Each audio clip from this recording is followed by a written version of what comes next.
The organisation's leader is the former BNP councillor Paul Golding, and his deputy leader is Jayda Fransen, the lady who's caused all the controversy with those tweets. And I'm delighted to say Jayda's here, so we can have a blooming good conversation and find out more about the organisation and about the tweets. Good afternoon, Jayda. Hello, how are you? I'm very well, and thank you for taking the time to come on the show. I bet you've never had as much publicity as this, have you? I have to say it's been a busy couple of days, let's put it that way.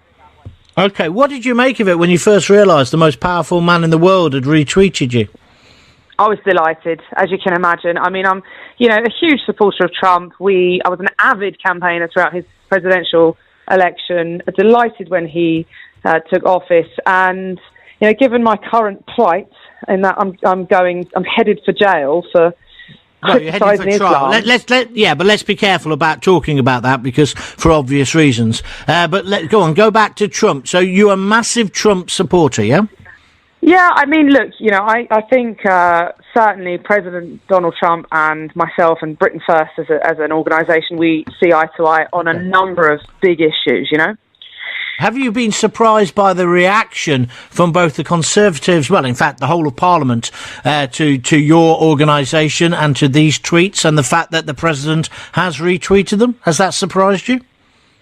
I'm getting to the point where nothing surprises me with our establishment. But, I mean, yeah, look, this is completely ridiculous. The hysteria around the fact that the President of the United States has dared to retweet what if we pull this down to what it is a political opponent of Theresa May. Okay, because I am an elected political leader. I'm an elected deputy leader of the British political party. Yes, we hold very different views and values to our Prime Minister, but democracy kind of counts for the fact that we can have different views. And the fact that Donald Trump is now, there's calls for him to be banned from our country for retweeting my content, I just think is just outrageous. Well, let's go on to that in a moment, but you talk about you being a political party, but I understand your party's not allowed to stand in elections now, is that correct? I thought the Electoral Commission had jumped in. No, not at all. I don't know where, there's loads of these theories that kind of get bounded about. I don't buy into it too much. We've just launched Britain First Northern Ireland, so we're actually contesting elections on the mainland and in Northern Ireland, and we're still in about 50 candidates next year. OK, let's go through some of these allegations. I want to give you the time to answer them. What about the fact that people say the killer of Jo Cox, the MP, shouted Britain First as he stabbed and shot her to death? What do you make of that? Was he connected with your organisation? No, absolutely not. And the police made a public statement confirming that he was nothing to do with our organisation. The fact that it was irresponsible reporting. It was an MP, it was a Labour MP that started that whole thing. Do you condemn the murder of Jo Cox? I was just about to. I mean, look, the guy, let's get something clear here. The guy had some serious issues, and that the killing of an individual, killing of an MP, is just obviously something that we condemn wholeheartedly. I did at the time, but once again, the left, the Corbynites jumped on this opportunity to try and condemn Britain First. In fact, I think the chap on Sky News that was alleged to have said this chap shouted Britain First refuted that claim and said he didn't. He said Britain for the British or something. Okay, all right then. So you say the left and the Corbynites are now attacking you, but to be fair, so's the Foreign Secretary Boris Johnson, so's Theresa May, so's Amber Rudd. It's right across Parliament. No difference. No, okay, fair enough. That's your opinion. Okay, so what is your party? They describe it as far right. What would you describe it as? Just right. just. What does it? So what does it mean? What does that mean? I mean, not right wrong. About what? Look, we are a common sense party. That's how we're a patriotic political party. We believe in putting our people first in their own country. We believe in. What does that mean? Let me just stop you there. What does our people mean? Explain that to me. Our people. I have to pick you up on these things. What do you mean by that? British people and the people that are already residing in Britain. So look, we have. So it's hang on a minute. So it's not a colour thing or a religious thing. If you're British and you're already here, it's not a colour thing then. It's not about race or whatever, or where your parents came from. It's about putting British people first, making Britain great again, to coin a phrase from Trump. Yeah, of course, exactly. You know, and look, this is the crux of the matter, is that we get labelled with these ridiculous terms, racist and fascist and all the rest of it. But quite frankly, all we're asking for are for people to be as proud and as loyal to this country as myself and party leader Paul Golding and our members and supporters are. So that doesn't matter if you're, black, white or polka dot, and whether you're, Muslim, Sikh, atheist, Christian, I don't care. If you're loyal to Britain, stand with Britain. So let me ask you a question. Can a Muslim be a member of Britain First? Yeah, absolutely. Look, I'm not going to suggest that any Muslim would want to be, because it is one of our core policies that we would completely ban Islam in the UK. So I think there's going to be a massive conflict of interest for that individual. Can I just pick you up on that? When you say ban Islam completely, not just Islamists, you mean the whole religion, the whole 4 million people who practice it? Why? No more mosques, no more scriptures, because we are very familiar. I've studied the Islamic scriptures. Yeah, okay. It's no coincidence that people are, cutting the heads off of the non-Muslims, because in fact, the Quran expressly encourages and instructs Muslims to do that. In fact, they're informed in the Quranic scriptures in 104 verses that they are duty bound to do that. So but hold on a second. But the 4 million Muslims who live in this country, they're not all doing that, are they? No, of course. It's like it's like Roman Catholics. They were told not to use condoms. It's not. No. Explain to me. Hold on. The you're talking about Roman Catholicism. I'm from a Catholic background. Those are man-made doctrines, so forget about them. I'm not talking about them. I'm talking about divine scripture. Now, the good news for the majority of Muslims living in the UK, well, not the majority, in fact, because I've seen surveys that contradict this. However, let's take the notion that the majority of Muslims in the UK are not committing these acts of terror. They're not slaying the disbelievers. Well, that's the truth, isn't it? That is the truth. Well, that is the truth. Let me finish. Yeah, go on. Let me finish. Okay. So the point is this: if you align yourself with an ideology that states that the perfect Muslim that would achieve eternity in paradise is duty bound to do that, and you support that, and you wholeheartedly align yourself with an ideology that says kill all of the non-Muslims until everyone on the planet either submits or is dead, and there is only Muslims left, then I'm sorry that you're no better. Just let me finish. You're no better than the people that weren't necessarily sending people to the gas chambers but were supporting the Nazis. Do you understand what I mean? Okay, Jayda, take a breath, because it's interesting, this, and I am giving you room to speak. So what do you do with the 4 million Muslims in the country? Would you repatriate them, or are they allowed to stay? They've just got to stop practicing. Tell me what they've got to do, in your worldview. Yeah, so repatriation is obviously the ideal option. If they want to go to a country to practice their religion, we would be more than happy to accommodate that. I am a born-again Christian, and I'm very much for conversion.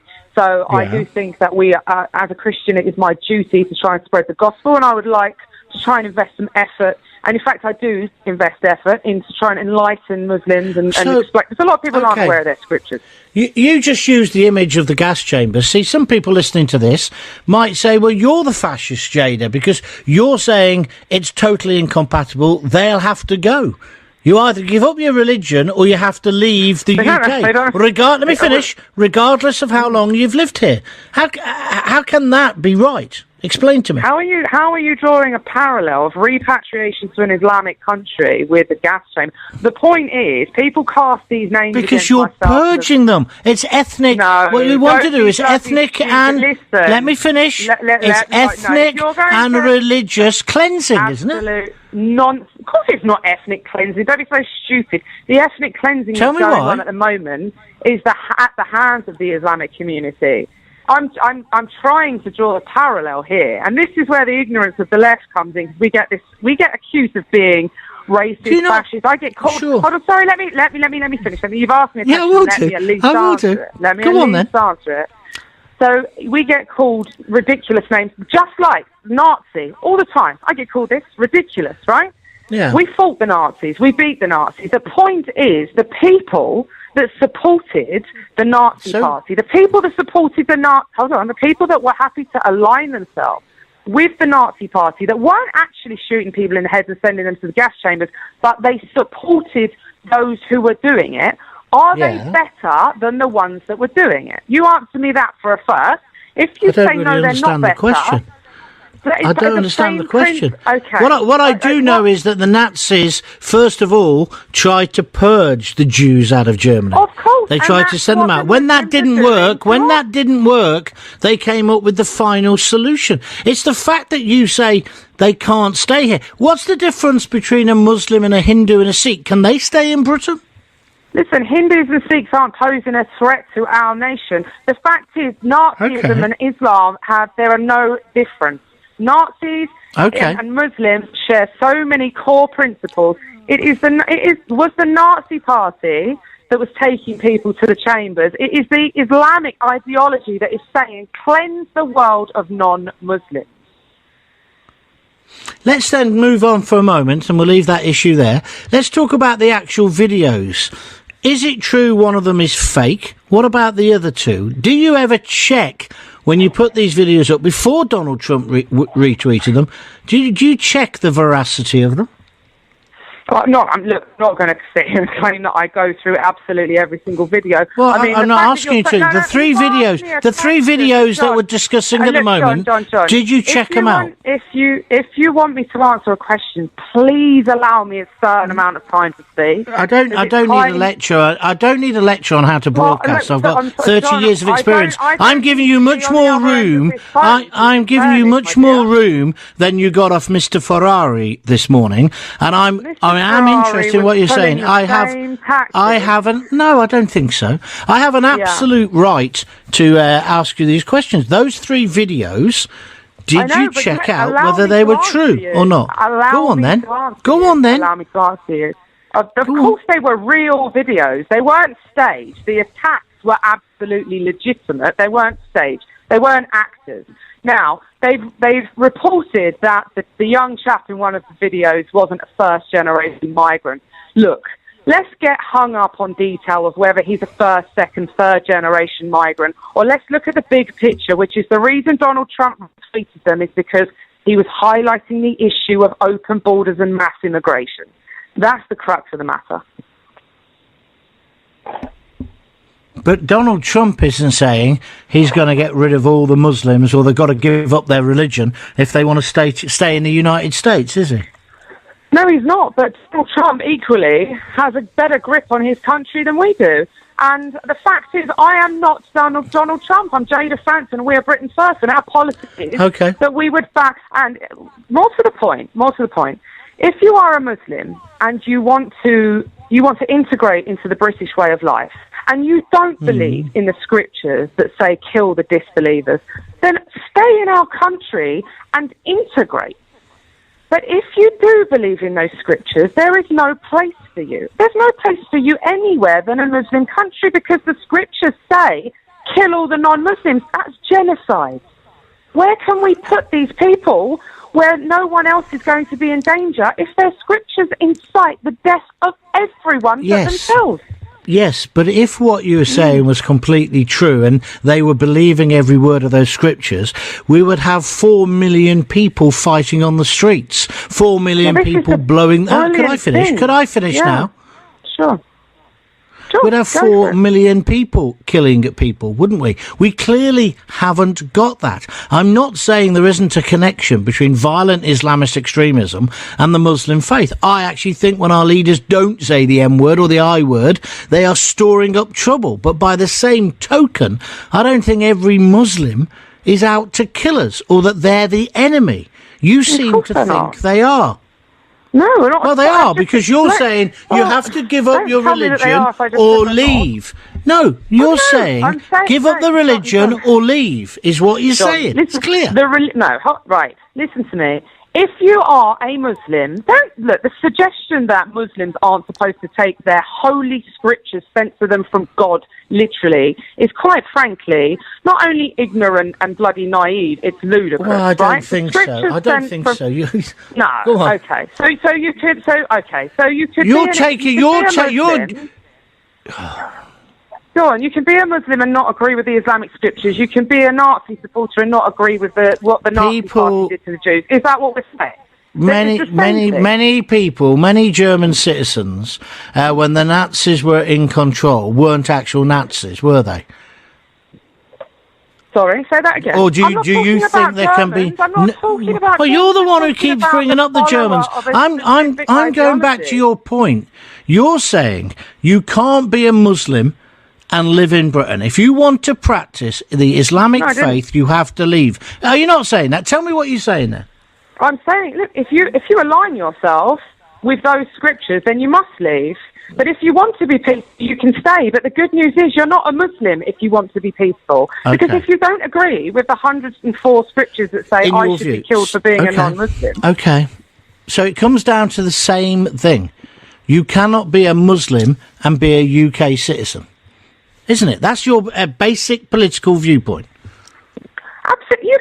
You can't live anywhere other than an Islamic country if you subscribe to the scriptures that say kill the kuffar where you find them. Okay. Do you not think then, with that extreme view you've got, that isn't inciting religious and race trouble in this country?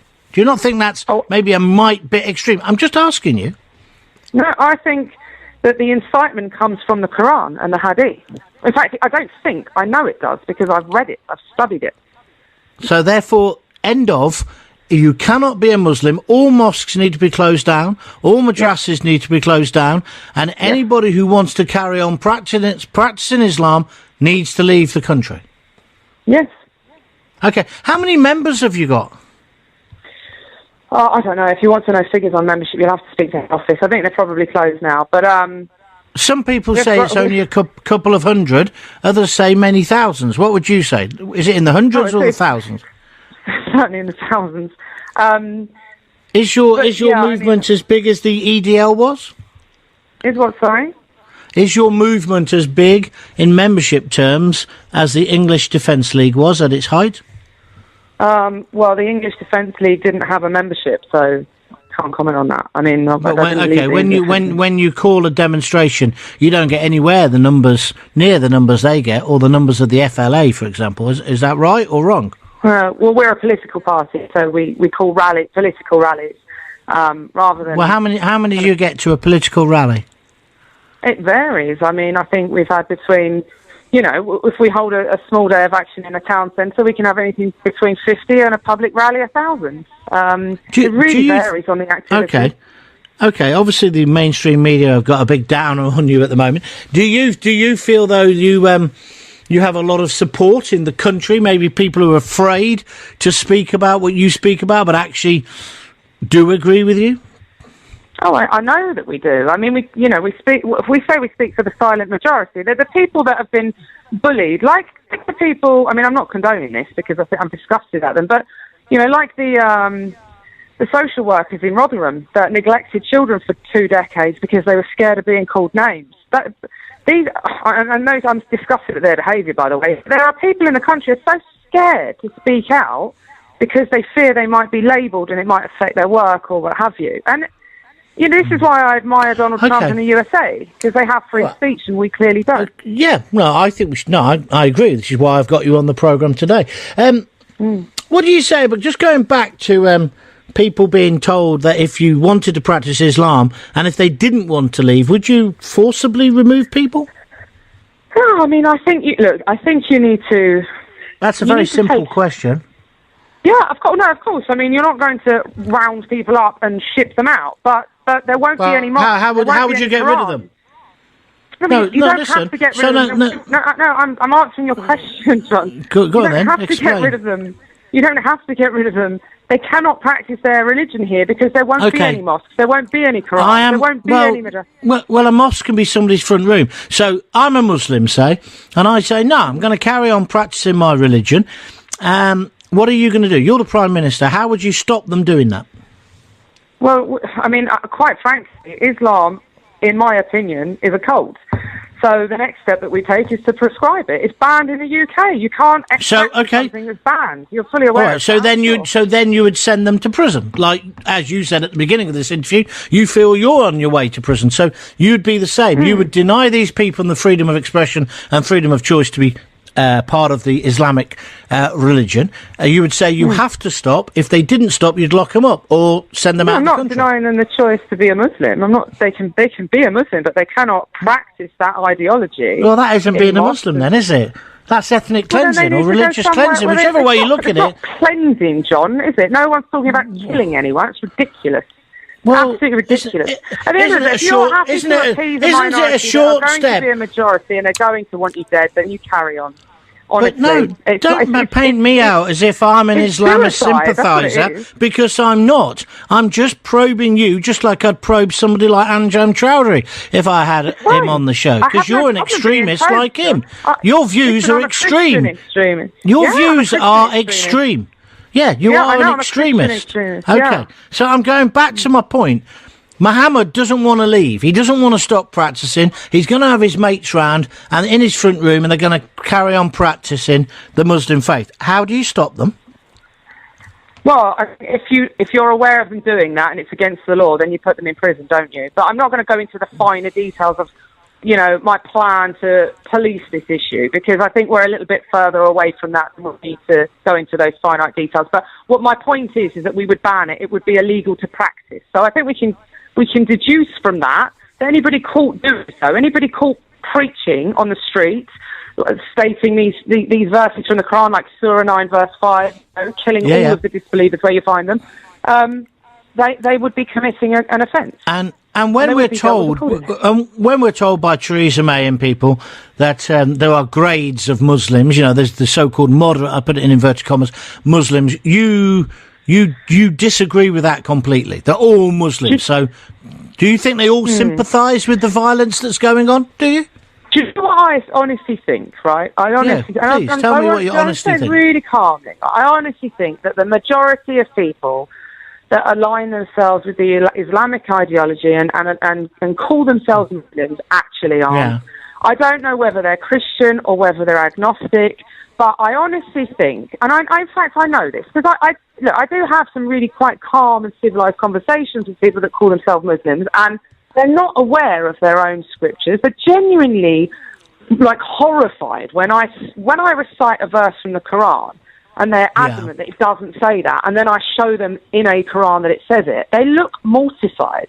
So I honestly believe that the vast majority of these people, and they are, I'm not saying these aren't decent people. I have nothing against individuals. It's the ideology. They are victims of this ideology, and most of them don't even know what it's all about. They don't understand that the key principle is jihad. They don't get that. And just before you go, the attitude and the reaction of the political class over the last day or so to this video controversy, and indeed to you and the persecution that you talked about before, in your viewpoint, is this going to end in some kind of civil war? What's going to happen? Well, I think our country's headed for a civil war, certainly. I think that before long, I'd say probably within the next 5 years, there will be a civil war, and it will be basically the non-Muslim people of Britain against the Muslim people of Britain. And people at that point will be forced to pick a side and forced to align themselves either to an ideology that incites and promotes barbarism or to Western civilization. Thank you for coming on. That's Jayda Fransen from Britain First. She had her freedom of expression. She had her freedom of speech. Now I want to hear what you say. Sanjay's in Leicester. Good afternoon, Sanjay. Afternoon, John. You all right? Yeah. What do you want to say? I want to say that I'm happy Donald Trump tweeted that, retweeted a tweet, because he was seeing so much injustice to Jayda Fransen in the UK, her being arrested for like freedom of speech and things. It was just ridiculous. I didn't think he retweeted it for anything else. I think he was just trying to send this government a message: stop being so weak. You say, and who's correct in this then? Theresa May and the government, or the Labour Party as well, or Jayda, in terms of if there is a threat from the Muslim? I mean, do you believe there's a threat from the whole Muslim community, as Jayda clearly does? I feel that the majority of Muslims are intolerant, and I feel that Islam is completely incompatible with any non-Muslim country. In the same way, we are persecuted in Muslim countries all over the world. Non-Muslims are persecuted, so why should we appease them? Well, maybe because we're more civilised. I don't know. But Jayda, what religion were you brought up in? I was brought up as a Christian. What were you brought up as? Who, me? I was brought up. Yeah, I was brought up in a Hindu in a Hindu religion. Yeah. Okay, well, like my daughter's boyfriend. So, explain you as a product of an ethnic minority in this country, why you worry about fellow immigrants or immigrant stock who are Muslims. Yeah. Explain to me. Because when I was born in the UK, I was born in Leicester, and when I was born, there was majority white people. It wasn't so much the immigrants coming in, but then I saw a strange thing with Muslims, and I went to school with them. They used to segregate themselves. The boys used to gather up and bully people, and I used to see it. I was actually with them because I was friends. And I've brought up with Muslims who actually are moderate Muslims who tell me some really bad things about white girls. And I used to sit there and say, what on earth? And I was about 12 or 13 before I started to realize something's wrong here. And then I looked into it. It was religion. And it was I used to go down my mate's house, and they used to have 10 kids, and the mum wouldn't care one bit. They were running around everywhere. You wouldn't believe the nonsense. The thing, I've been into a mosque, listened to this with my mate, and the main speaker says to the to everyone in the mosque, he says, start having more kids. And when my mate come out, I said, why is that? Is it because you don't want to be brought up alone or something? He said, no, because they want to take over. I knew this when I was 13 years old. Okay. So there's a big issue. There's a big issue. So Sanjay, Jayda says people would have to stop being Muslim effectively or leave. Would you support that policy? Give me a yes or no. Yes, I think what she said was perfect. You asked her what happens to the 4 million Muslims. It's about loyalty. If they're loyal to Britain, they stay. If they're not, they'll go to a Muslim country. That's what happens. No, they would have to change their religion as well. So it's not just about loyalty. What? So no, I don't agree with that. Hang on, no one's saying that to you as a Hindu or to somebody who's a Sikh or a Catholic. She said clearly they could not be Muslim and stay in the UK. I'm not passing judgment. That's what she said. Sanjay, thank you for calling. Please call again. Bloody interesting. But I'm not wrong to call her an extremist. Not wrong at all. Amy's on the phone. Good afternoon, Amy. Hello, John. Hi. What do you want to say? I'm so frustrated, John. I really am. Go on. With how you are speaking about things. Do you know what the word Islam means? I'm not here to be educated. If you don't like what I've said, tell me what you didn't like, and let's have a political debate about it. I thought I handled her fairly. No, I'm asking you. You tell me what you want to say. If you want to ask questions, get your own radio show. So what do you want to say, Amy? What do you want to criticise? Let's get on to that, yeah? Can I speak now? You see, you speak over people. See, you're being rude now. You're being rude. I don't know what Islam stands for. I don't care about the Quran. I've never read it. Loads of people ask me and used to send me copies of it. I'm just being straight. Because you don't like what I said to her, right? Pick me up on that and let's talk about it. That's not me being rude. I'm just saying, what's your point? Get on with it. Go on. How can you have an opinion about something you know nothing or very little about, John? How can you judge somebody... What? Actually got a knowledge about it, who's read the Quran, who knows about the Hadith, who knows and sees what's being practiced in the world. How many terrorist attacks? I can have a view on a woman who says she wants to purge people for their religion. I don't understand Scientology. I know it's a load of bollocks, right?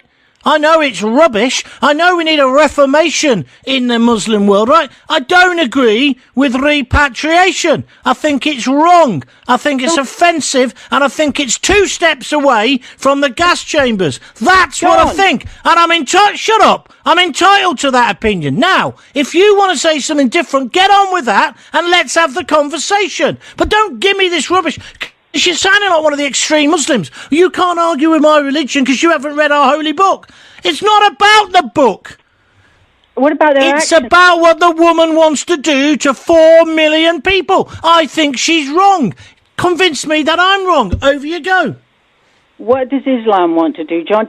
Islam wants to take over the world, and what are they doing? They are spreading destruction. Am I right? How many terrorist attacks have we had this year in the name of Islam? I agree, and those extremists need to be locked up. I'd execute the bastards and the people who support them. And yes, we've got to look at FGM, and yes, we have got to close down the independent Islamic State of Dewsbury and the mosque. I'm in favour of all of that if you've listened to my show. I'm against extremism, but I don't think the answer is to say to 4 million people, you will not practice your religion, and if you do, we'll lock you up, and then the next stage will repatriate. That's as bad as the people who are bombing us.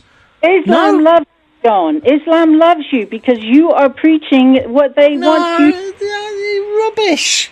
Absolute rubbish.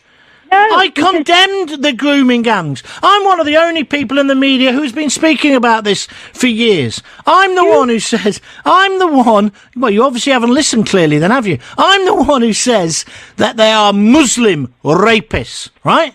I've said that for ages, and I've said let's confront the elephant in the room and let's have these discussions. But by the same token, I'm not supporting the government and this hysteria over Trump. I didn't even say that, these are a far-right party and they should be banned. I gave the woman 25 minutes. But when she talks about saying to people, you cannot practice your religion, right? I'm against that because that's denying them their freedom of expression and their freedom of speech.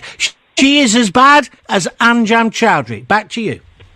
Are we living in extreme times right now with all of these terrorist attacks under the name of Islam throughout the world? Are we not living in extreme times? Yes, we are.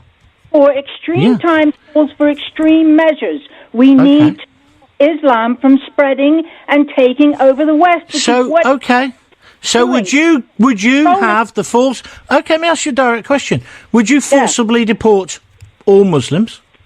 If they want to practice Islam, yes. Don't hedge your bets. Don't hedge your bets. If they're Muslim and they want to practice their religion, they've got no place in the UK. Is that your view?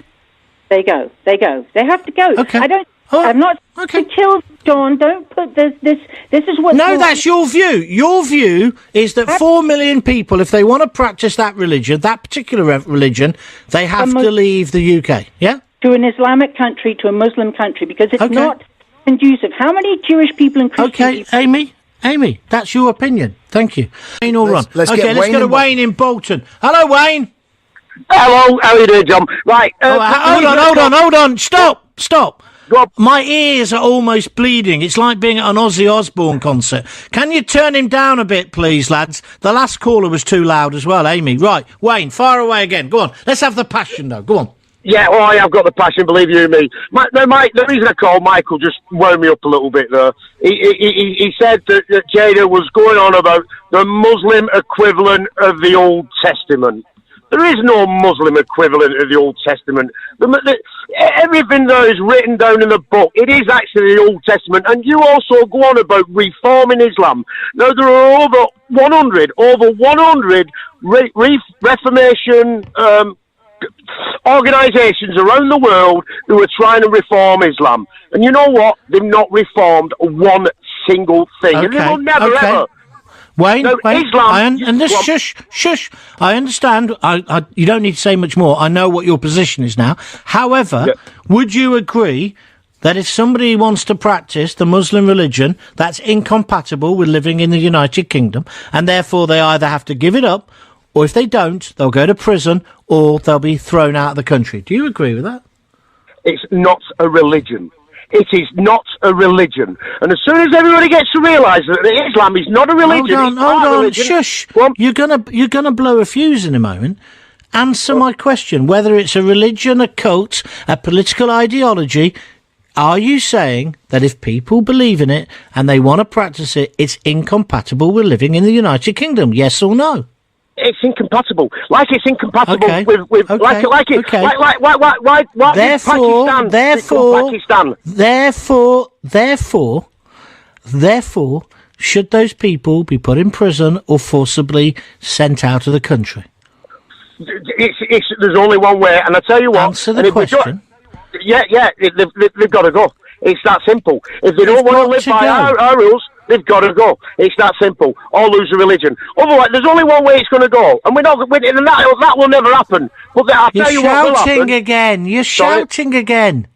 Okay, well, what will happen, this country will turn into Northern Ireland. You'll have walled areas, you'll have soldiers on our streets, and she said 5 years. 5 years, no way. Within 20 years, within 10 years, you're going to have soldiers on the street. Within 5 years. You're going to have soldiers patrolling the streets, you're going to have armed guards, you're going to have walled areas, you're probably going to have towns where it's just going to be Islamic ghettos. And that's all that'll happen. Okay, thank you for your opinion. Thank you very much. That's Wayne in Bolton. He's entitled to his opinion. The whole idea is it's freedom of speech, freedom of expression. She says she's a born-again Christian. I think she's giving Christianity a bad name. It's no good. It's too much. Thank you for your comments. Mustafa, is it? Wants to talk about Islam. Hello, Mustafa. Hello. Good afternoon. Hello, my friend. Good afternoon. Where are you calling from? I'm calling from Glasgow. Okay, what do you want to say? Well, I understand that somebody has been on the programme to say that it's the duty of Muslims to kill non-believers. Now, I wonder if any of the commentators have read the Quran. Well, we've had the debate about who's read it and who's not read it. I haven't read it. Are you a Muslim yourself, and is that rubbish as far as you're concerned? Well, what I would like to do is for somebody to show me where the gratuitous violence is in the Quran. And so far, I've yet to find somebody who has done that. And so if any of your listeners have read the Quran, and then... What is the point you're trying to make, Mustafa? Well, the point I'm trying to make is this, that people are making comments without ever having read the Quran, without ever knowing what's in the Quran. Well, actually, the lady who made that point was the deputy leader of Britain First, and she has read it. She says she has read it, and she says there are verses... Let me finish. There are verses and chapters in there which talk about killing the kafir, talk about killing the infidel. Tommy Robinson quotes these things as well. Anne-Marie Waters quotes these things. Well, I've never read your holy book. I've got no interest in it. I think you've got a right to practice your religion, but I've got no interest in it, and I have an absolute right in a democracy to say that. So I'm just asking you, what's your point? Are you denying those verses are actually in there? Just tell me. Well, that's what I'm saying. I'm saying what they're talking is absolute nonsense.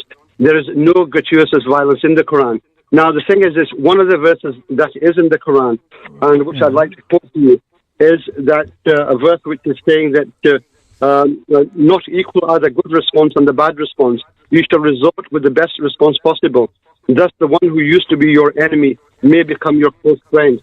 Now, to me, the question which I asked, is this the Quran that Fransen or anybody else says obliges Muslims to kill you and your family or anybody else? Are you still there? Yes, I'm still here. I'm asking a question. Okay, let me ask the question. Let me ask the question, Mustafa. You've made some good points, so let me ask you a direct question. Why does the Muslim faith and Islam in general get such a bad rep then, or a bad PR in this country? Well, why are people feeling... Let me finish. Why are they feeling so angry about it? And why are the people now saying Muslims have got to stop practicing their faith? It's incompatible with living in the UK. Your views? Well, I agree that the charges often levied against Islam by some people is that the Muslim religion preaches hate and encourages violence against infidels. Right? That's accepted because one of the reasons is that the perversion of the text by some people who shelter under the Islamic umbrella distort the truth about the Quran. And so when we see the proof translations, it's easy to see why some people make these wrong conclusions. And there are also some precarious practices which conflict with the Quran, and they appear to support the misplaced views. But once you actually see the Quran, most people who say they are Muslims, you must remember, they have never read the Quran too. They Absolutely. And if anything... Yeah, and if anything, they're hearing it from other people, or they're reading translations. They don't know Arabic. I understand those arguments. Do you think being a Muslim is compatible with being a United Kingdom citizen, Mustafa? Well, if we look at the values which the Quran is the saying that Muslims should apply, then not only is it compatible, but you will find that people who read the Quran, they will find the values which they live by in the Quran. Okay. 80% say they're with Trump, 10% say with May, 10% are conflicted. Let's go to Jed up in Morecambe. Good afternoon, Jed. Good afternoon, John. And we are now witnessing exactly what Trump intended when he retweeted them. Okay, fair enough. Tell me more. Well, all they ever want to do, they don't want to talk about the issue that he retweeted. So what they have done is they've turned what he retweeted, whether they were fake or not, they are representative of reality. And they will not deal, the politicians, the left, the media, all those libtards will not deal with reality. So what they will do is go after Trump. And that's all they want to do. Okay, so what... hang on, Jed, get off your soapbox.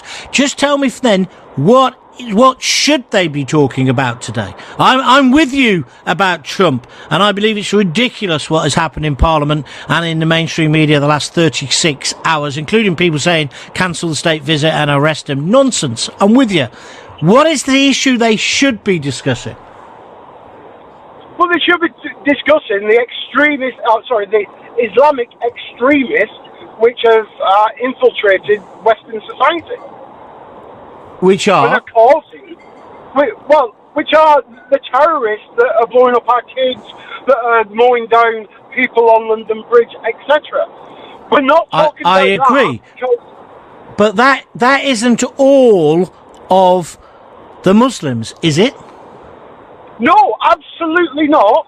And I am fed up of qualifying when you talk about extreme Islamic terrorism. You always have to say, but not all Muslims.